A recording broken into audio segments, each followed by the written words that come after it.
Headshots are a crucial part of an actor's journey, and as you guys know, we have been locked down in COVID for over a year now, and some people aren't really making that much money, so they don't have $600 to put towards a new headshot session. In that case, you can take the headshots at home and then use Fiverr to edit them. Tyra, the creative. That's right. The creative. What is up, everybody? It's your girl Tyra, and welcome back to my YouTube channel. We are in a new setup today. I'm super excited. I just bought a brand new iMac computer, and of course I had to show it off in this video. I am so excited about today's video. Today's video is sponsored by Fiverr. As you guys know, I am a Fiverr seller, and I'm also a Fiverr buyer. So in this video, we are going to touch on how I edit my headshots using Fiverr. I hired 3 editors on the Fiverr platform to edit my headshots, so let's get into the video. So before we actually get into the editing portion of the video, I want to let you guys know a couple of do's and don'ts for taking your own headshots at home. Now, these are just some blanket do's and don'ts, some headshot etiquette that you can use whether you're taking the photos, your friends are taking the photos, or if you're going to a professional headshot session. These tips will help make your session 100 times better.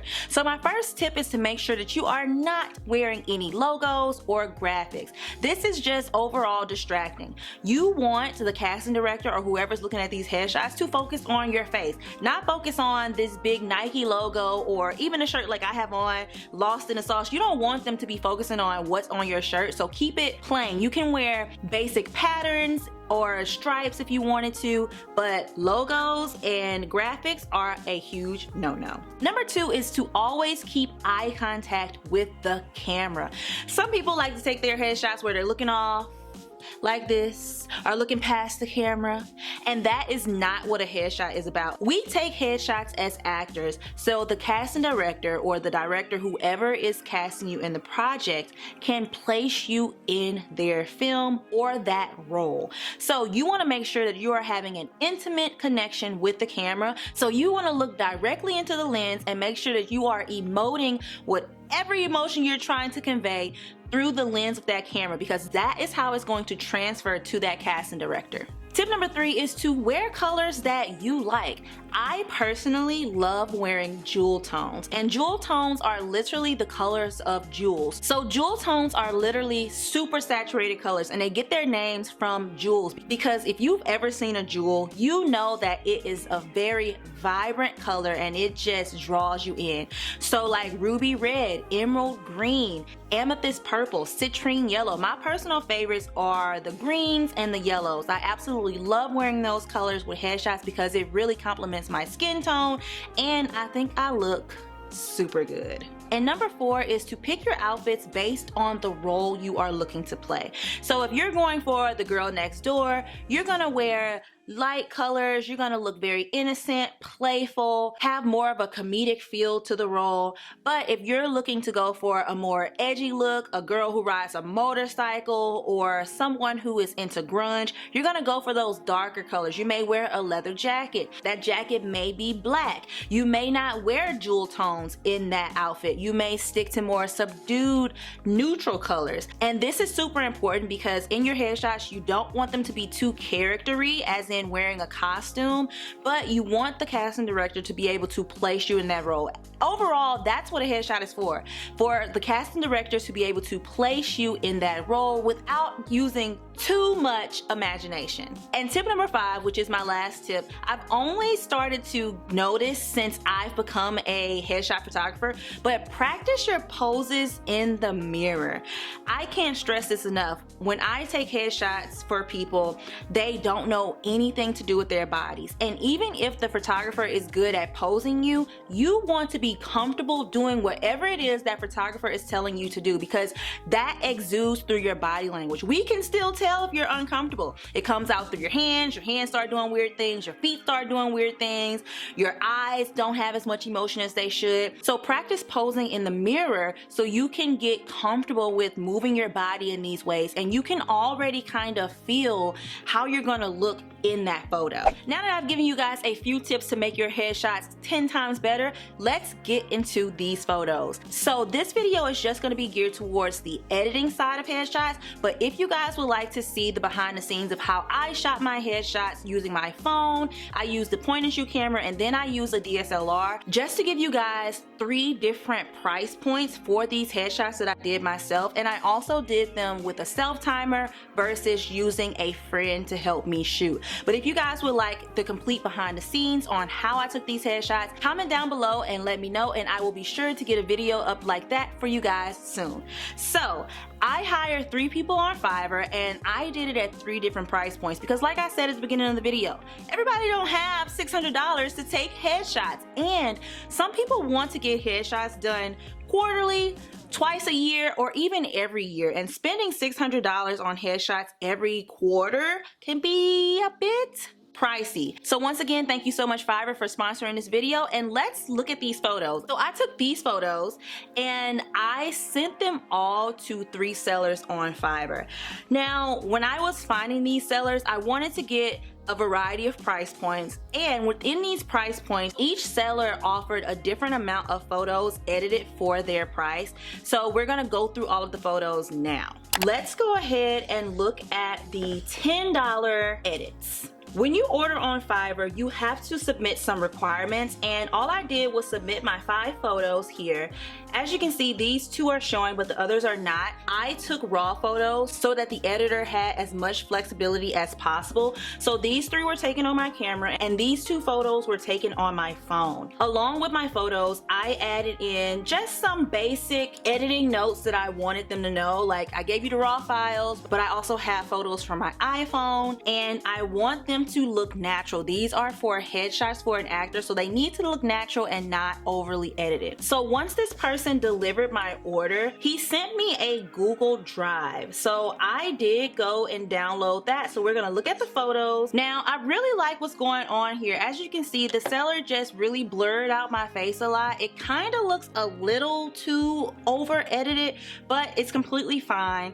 And I can see that the colors are a tad more vibrant, especially in my hair. He darkened my hair a little bit to make it not look so ashy like it was in the original photo, and around my eyes have been cleaned up quite a bit. I would say overall this is a great edit. Here's photo number 2, and once again, all this seller did was smooth out my face. He didn't really take the time to take off the hue of the yellow, but it's perfectly fine for $10. This actually came out to being $2 per photo, so I really can't complain. Photo number 3, I'm not too excited about. As you can see, my hair is actually more ashy and lighter than the original photo, and I'm super overexposed in the face. The vibrance or the saturation could have been brought up in the jacket and in the shirt. Now, keep in mind that I didn't request revisions on these photos, but when you buy off of Fiverr, you can request revisions for any orders that you have. So all you would do is contact the seller and say, modify order. Hey, I don't really like this. Let's go in and change it. So if I would have requested a revision, I would have told the seller that this is too overexposed and it's not gonna work. I need you to darken that up some. But for the purposes of this video, I left it as is. Photo number 4. I am so in love with photo number 4, you guys. This is honestly my favorite shot out of all of the shots that I sent to the 3 sellers. I feel like I'm gonna be in like a JCPenney ad or something like this. I cannot wait to get this photo up on my Actors Access and my LA casting. Once again, he lightened my hair, which I particularly don't care for, but my face is nice and retouched. There are no blemishes. Everything looks super smooth. He also took the time to smooth out my skin on my arms and my hands. Overall, this is a very good photo as well. Photo number 5. Okay, I think this is definitely the best edit. The only thing that I have to say about edit number 5 is that this is very overexposed. You can't really tell that this is pink. It starts to look white because it is overexposed. It was already a little overexposed in the original copy, but since this seller had the raw file, he could have went in and lowered the exposure on my jacket.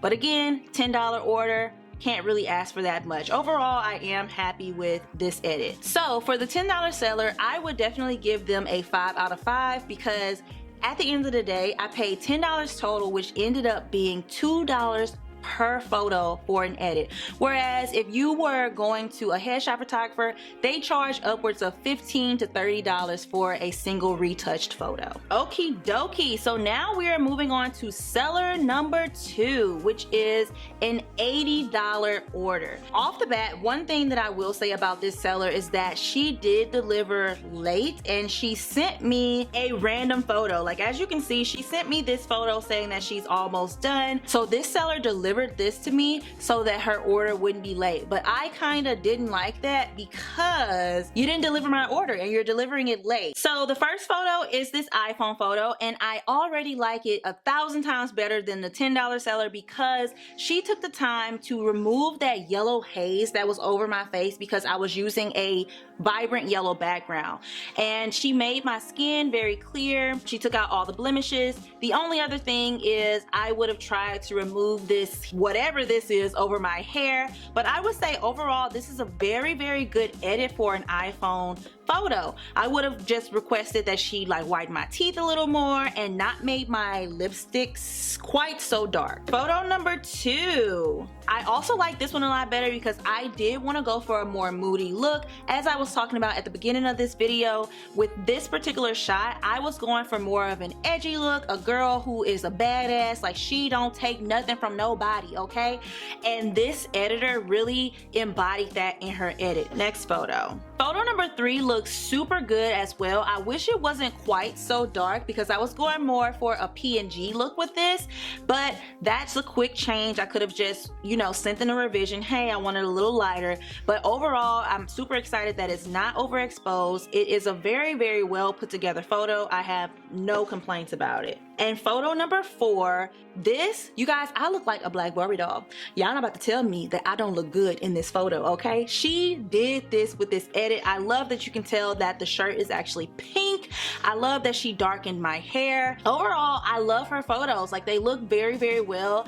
I wouldn't have even thought that I paid $80 for this. So this came out to be $20 a photo, which is more so in the range of photographers that I've worked with, but I love what she did in such a short amount of time. The turnaround time for this was about 3 days. Now, you guys, for the last seller. For my high tier seller, I hired a Fiverr Pro. Fiverr Pros are vetted through Fiverr to make sure that they actually know what they're doing. They are at the top of their game, and Fiverr can guarantee that you're going to have a great experience working with them. We had some time to just chat. I gave her some information. She asked for some other photos, so I really love that she took that extra time to get to know who I was as a person before she edited my photo. So we had a more personal connection during this gig, which was great. So this seller ended up sending me the source files along with the photos. I was supposed to get the source files for all of my orders, but I noticed that I did not get the source files for the first 2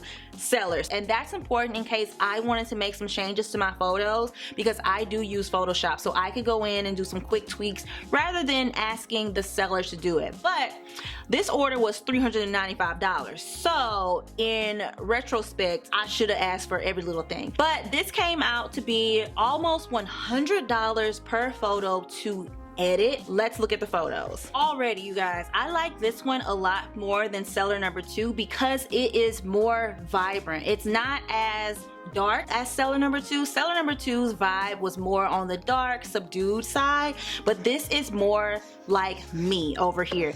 Everything looks great. So just for reference, I'm gonna bring back up seller number 2's edit of this photo. So this is seller number 2 and this is seller number 3. As you can see, it's so much darker than seller number 3, so I would definitely go with seller number 3 over seller number 2 just because it's more inviting in my personal opinion. Photo number 2.